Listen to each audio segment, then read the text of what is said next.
What is success, and how do you find it?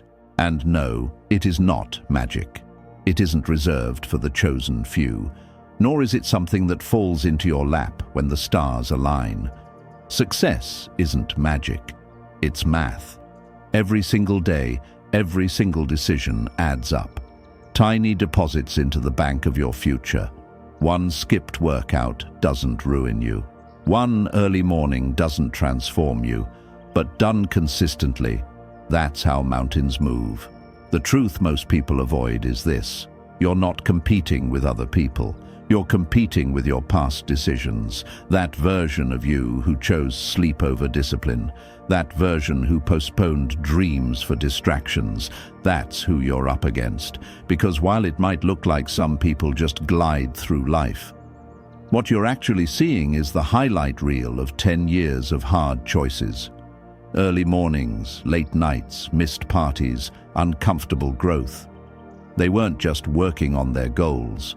They were building a system made of repeated focus, daily discomfort, and long-term thinking. Success isn't mysterious, it's just rarely visible. Most of it happens in private, and the only secret is consistency. Ray Kroc, the founder of the McDonald's franchise, once said, "I was an overnight success, all right, but 30 years is a long, long night." And even the popular sports icon Leo Messi told a reporter, "It took me 17 years and 114 days to become an overnight success." It's funny how we obsess over the moment someone arrives, but we ignore the brutal climb it took to get there. Because when Kroc was flipping milkshake machines in his 50s, no one was clapping. When Messi was training before sunrise as a kid with growth hormone issues, no one saw that part. But that's where success actually happened, in the invisible hours, not under the spotlight, but in the shadows. And here's what most people miss. These men weren't outliers because of talent. They were outliers because of tolerance, for boredom, repetition, and delayed reward. They made peace with the grind. They trusted the process before they ever had proof. And that is what made the success seem sudden. Overnight success isn't real, but overnight recognition, that's real. And it only comes to those who've quietly been at war with their excuses for years. They're not lucky, they're intentional. Success doesn't happen by accident, it happens by design. Every successful person, no matter their field, ends up following a very similar pattern. They seek growth over comfort. They make discipline a lifestyle, not a mood. And most importantly, they keep moving, especially when it gets hard. Meanwhile, the ones who stay stuck, they often aren't lazy.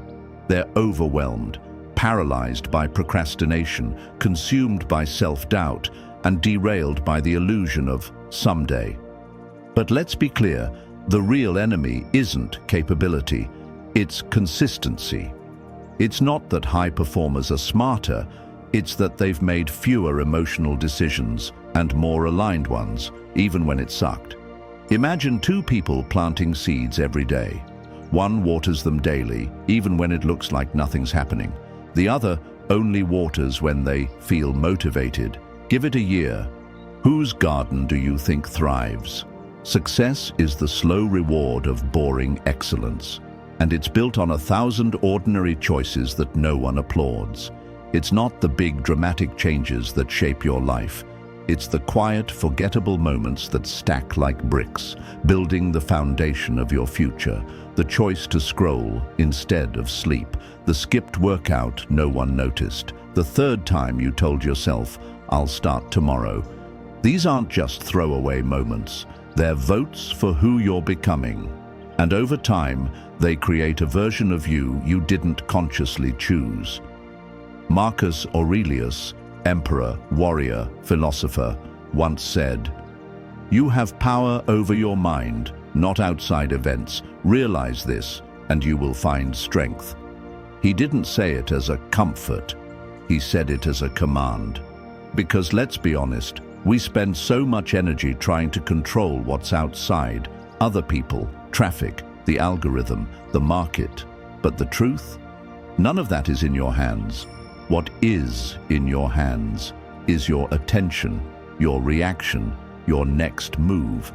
And the sooner you stop outsourcing your power to circumstances, the sooner you start owning your outcome. If something in this message already stirred something in you, if you've been tired of starting over, if you've been feeling stuck, inconsistent, or like you've been watching your life drift instead of steering it, then hear this loud and clear. You're allowed to shut the door on distractions. You're allowed to walk away from who you've been, to become who you were meant to be. You're allowed to reset, rebuild, and restart, as many times as it takes. I want you to drop this simple affirmation in the comments if you're ready to take full ownership. I choose consistency over chaos. Then just like this video, or even go the extra mile and send it to someone who's been chasing goals but forgetting their identity.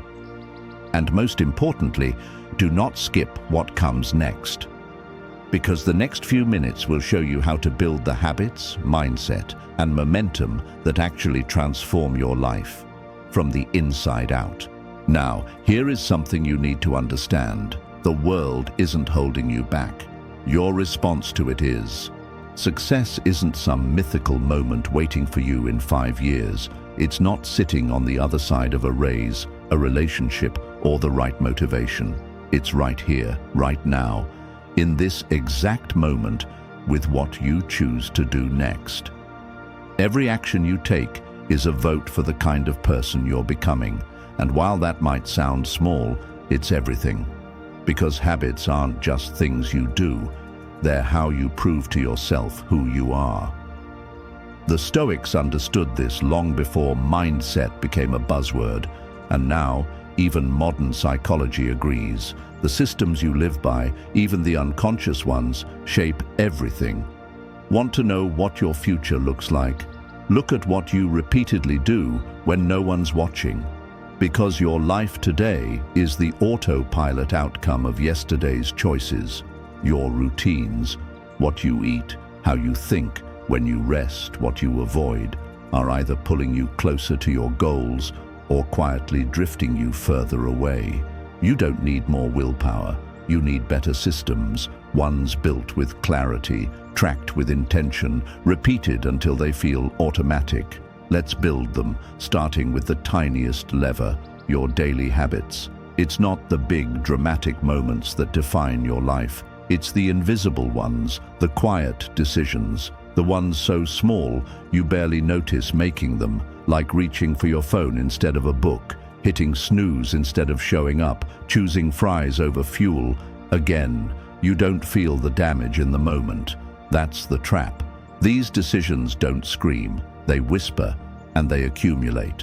One choice isn't a problem, a pattern is, and before you know it, your days, and eventually your life, are shaped by habits you didn't choose. They just happened. The Stoics knew this. They understood that we are not the product of fate, but of repetition. Epictetus wrote, "Progress is not achieved by luck or accident, but by working on yourself daily." Daily. Not when it's convenient, not when you feel like it. Every damn day. Because nothing changes until you take responsibility for the unseen routines that control you. And this is where psychology drops the hammer. Carl Jung said, "Until you make the unconscious conscious, it will direct your life, and you will call it fate." Let that sink in. If you don't intentionally examine and upgrade your default patterns, they will control you.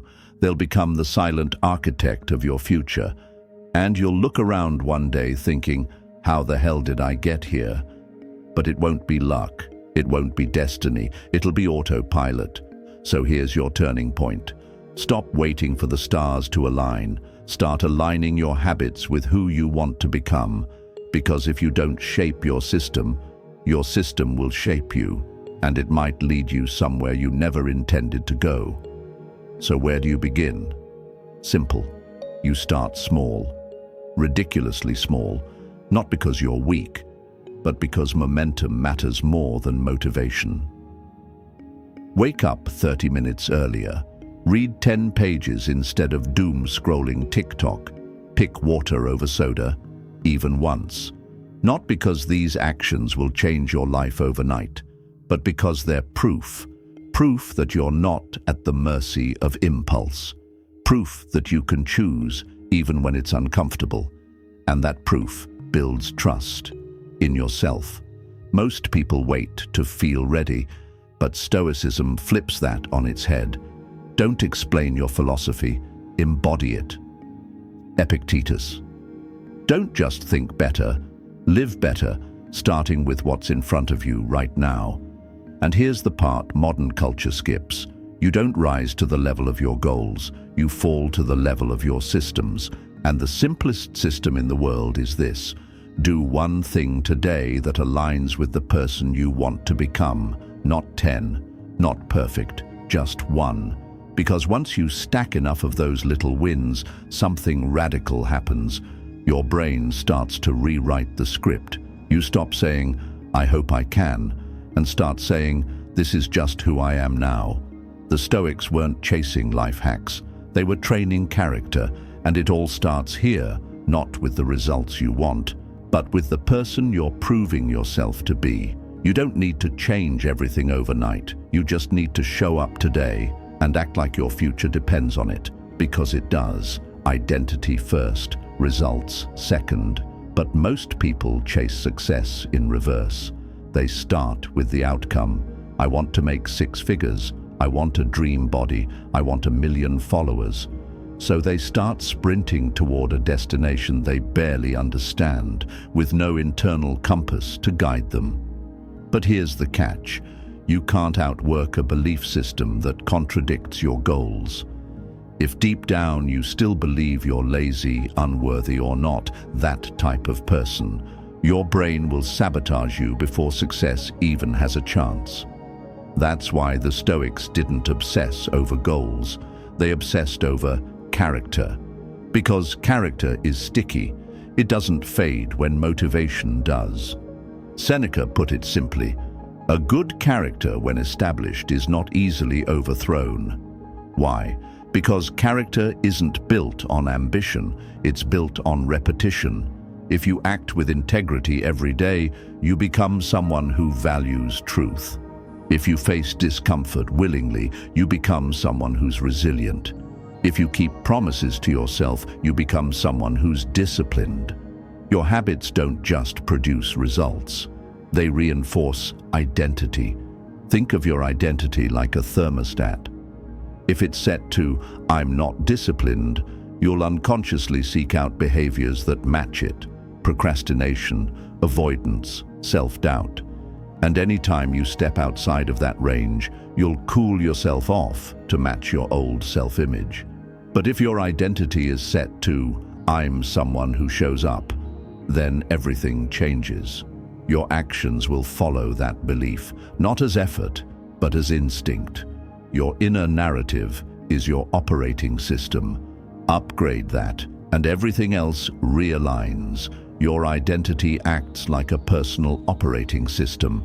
When it's outdated, buggy, or corrupted by self-doubt, everything you try to build on top of it starts to crash. But when you upgrade it, when you consciously rewrite the story of who you are, the habits, the decisions, the results, they start falling into place automatically. This isn't woo-woo, it's behavioral science, it's Stoic wisdom, it's how you rebuild yourself from the inside out. Carl Jung put it plainly: the world will ask you who you are, and if you don't know, the world will tell you. And let's be real, the world's version of you is usually filtered through opinions, algorithms, and projections. It's watered down, safe, confused. So instead of becoming a reflection of other people's expectations, define yourself intentionally. Want to get healthy? Don't just set a goal. Start acting like someone who values movement and fuel. Wake up and walk, even when it's cold. Pass on junk, not because of guilt, but because it's not you anymore. Want to build wealth? Don't just chase income. Start making decisions like someone who respects money. Track your spending, learn about investing, save before you splurge. That's the shift from behavior-based hustle to identity-based alignment. The Stoics didn't seek achievements to feel worthy. They acted with virtue because it was their nature. You are not just what you do, you are what you repeatedly choose to become. And the more you align your actions with that deeper truth, the more success becomes a side effect, not a chase. Because success flows from being, not just doing. Because someday isn't a strategy, and I just want to be successful isn't a plan, it's an escape hatch. People love vague goals because they're safe, they sound impressive, but never demand action. They give you the illusion of progress without the pressure of precision. I want to be rich. I want to be in shape. I want to be happy. Cool. But what does that actually mean? How will you know when you've arrived? And what daily behaviors are required to get there? Most people skip those questions, and it costs them decades. Seneca nailed it. If one does not know to which port one is sailing, no wind is favorable. Let that sink in. You could be working hard, grinding day after day. But without clear direction, all that energy becomes chaos. You confuse motion with progress, busyness with purpose, productivity with meaning, and suddenly, you're 10 years deep into the hustle, and you've built a life that doesn't even align with your values. That's not success, that's survival in disguise.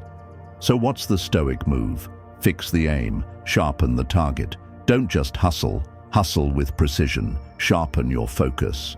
Your goals shouldn't be vague wishes, they should read like instructions. So instead of saying, I want to save money, say, I will set aside $500 per month, transferred automatically every Friday. Instead of, I want to get fit, say, I will exercise for 30 minutes at 7 a.m., Monday through Saturday, no matter what.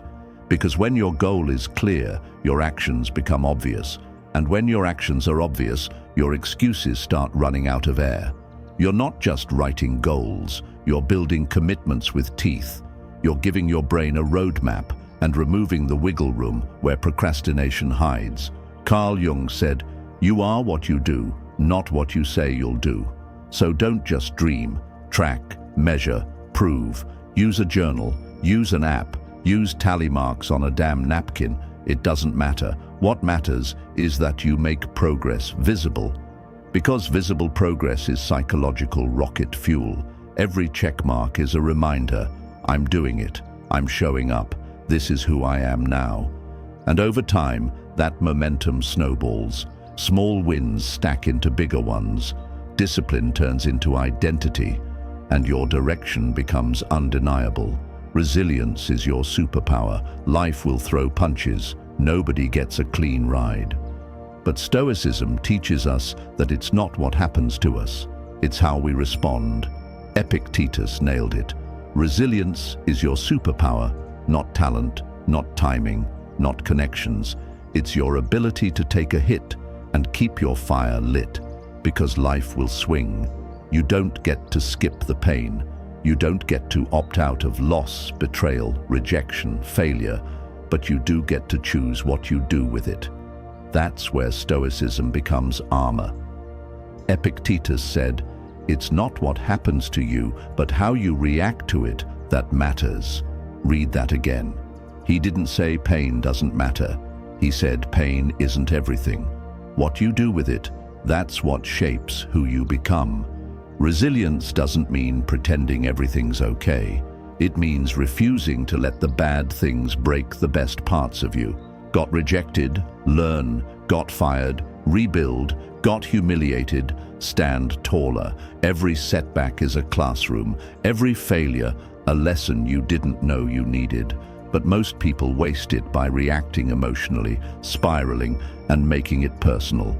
Jung said, there is no coming to consciousness without pain. Translation, If you want to wake up to your potential, you've got to walk through the dark first. So the next time life lands a hit, don't just survive it. Study it. Ask, what is this teaching me? That question alone can rewrite your entire story. And when things feel unbearable, remember Marcus Aurelius, the impediment to action advances action. What stands in the way becomes the way.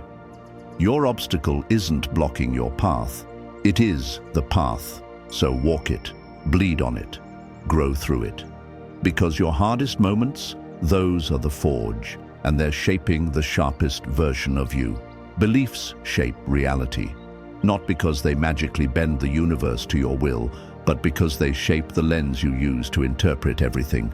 Your beliefs decide what you notice, what you avoid, what you think you're capable of, what you don't even bother trying. They're not just thoughts, they're filters. And if you don't challenge them, they'll quietly shape a small life that matches your fears. If you believe you're not built for success, you won't risk failing publicly, you won't speak up, you'll stay small and call it realistic. But if you believe life is a training ground, that discomfort is how you level up. You'll lean into challenges instead of running from them. You'll grow faster than anyone stuck in the safety of their comfort zone. Marcus Aurelius once said, "Our life is what our thoughts make it." And Carl Jung mirrored this when he wrote, "I am not what happened to me. I am what I choose to become."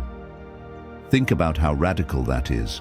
You are not your trauma, not your past, not your environment, not your parents, not your diagnosis.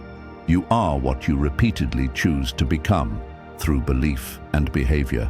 So if your current beliefs are holding you back, change them. Feed your mind the thoughts you want to live by. Affirm what you're building, not what you're afraid of. Challenge the voice that says, "You're not enough." It's lying, it's outdated code, and it's keeping you small. You can't build a powerful life with a powerless mindset. So rewrite your inner script, because your future, it's riding on what you believe is possible right now. Discipline is the backbone of success. It's not sexy, it's not viral, but it's the quiet force holding your future together when motivation disappears. Social media glorifies the grind, the flashy wins, the transformation photos, the morning routines that look like luxury spas.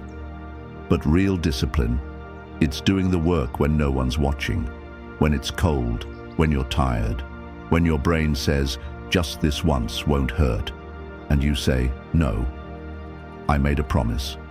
Seneca understood this deeper than most. He wrote, "It is not because things are difficult that we do not dare. It is because we do not dare that they are difficult." Discipline dares. It dares to start small, to show up without applause, to chase mastery over dopamine. It's not restrictive. It's liberating, because discipline gives you power over impulse, which gives you control over outcome. Jung wasn't writing workout plans, but even he saw the truth. You are what you do, not what you dream, not what you promise, what you do. So what does that look like in real life? Wake up at the same time, every day, not just weekdays. Pick one small habit and master it. Not dabble, not flirt. Master. Remove friction. Lay out your shoes. Delete the app. Block the website. Set reminders. Set boundaries. Build bumpers. Be your own damn accountability partner, even when no one's clapping. Because here's the truth most people avoid. You don't get discipline. You build it, like a muscle, like armor, like trust in yourself. And the more you practice, the stronger it gets. Stay a student of life, not just when it's convenient, not just when it's part of a course or a goal. Always. Because real growth isn't a finish line, it's a mindset. The Stoics weren't know-it-alls, they were relentless learners. They believed that wisdom wasn't something you collect, it was something you become. Seneca said, "As long as you live, keep learning how to live." That line hits different when you realize you're never supposed to have it all figured out. You're supposed to keep evolving. Jung, coming from a psychological angle, echoed this perfectly. Who looks outside dreams, who looks inside awakes. Translation: the most important things to learn are about you, not just facts, not trivia, not hacks. You need to learn why you self-sabotage, why you shrink when challenged, why you chase validation instead of values, why your patterns repeat. This is where awareness becomes a weapon. So read, reflect, write. Speak with people who disagree with you. Challenge your own assumptions. Break your own rules if they're not leading to your growth. And whatever you do, don't just consume knowledge. Let it confront you. Let it change how you live, because the wisest people you'll ever meet aren't the loudest. They're the most teachable, they're humble, they're hungry, and they curate their circle like their life depends on it, because it does. Your environment isn't neutral. It's shaping your beliefs, your habits, your standards in real time. Your circle shapes your path. You are the average of the 5 people you spend the most time with. Not just financially, mentally, emotionally, spiritually. They influence how you think, what you tolerate, and what you believe is possible. The Stoics knew this long before modern psychology proved it. Epictetus said, "The key is to keep company only with people who uplift you, whose presence calls forth your best." Let that land. Not just people who are nice, not just people who like you, people who challenge you to rise, because every person in your circle is either elevating your standards, reinforcing your mediocrity, or draining your energy. So audit your environment like your future depends on it, because it does. Ask yourself, who do I spend the most time with? What do we talk about? Are they building or just complaining? Do they inspire action or enable excuses? This isn't about being judgmental, it's about being intentional. You don't have to cut everyone off, but you do need to protect your momentum. Surround yourself with people who value growth, own their habits, call you out with love, push you forward when you hesitate, remind you who you are when you forget, because greatness isn't lonely, it's just selective. Energy is contagious. Mindsets are transferable, standards are social. So find your tribe or build one. People who don't just talk about possibility, but live in it. People who make ambition feel normal. People who remind you there's more in you and you're not crazy for wanting it. Because your tribe, it's not just company, it's compass. And your trajectory from scarcity to abundance starts with who's walking beside you. Finally, if you want to unlock the next level of success, you have to upgrade the operating system behind all your goals, your mindset, specifically your shift from scarcity to abundance. Scarcity says, there's not enough. If they win, I lose. I have to hoard, hide, hustle harder. It makes you reactive, jealous, defensive. You chase more, but never feel like enough. Abundance says, there's more where that came from. Their win doesn't threaten mine. Opportunity isn't luck, it's a lens. And the Stoics, they were the OGs of abundance, not in terms of stuff, but sovereignty, freedom from craving, from status, from needing more to feel whole. Seneca said, "It is not the man who has too little, but the man who craves more, that is poor."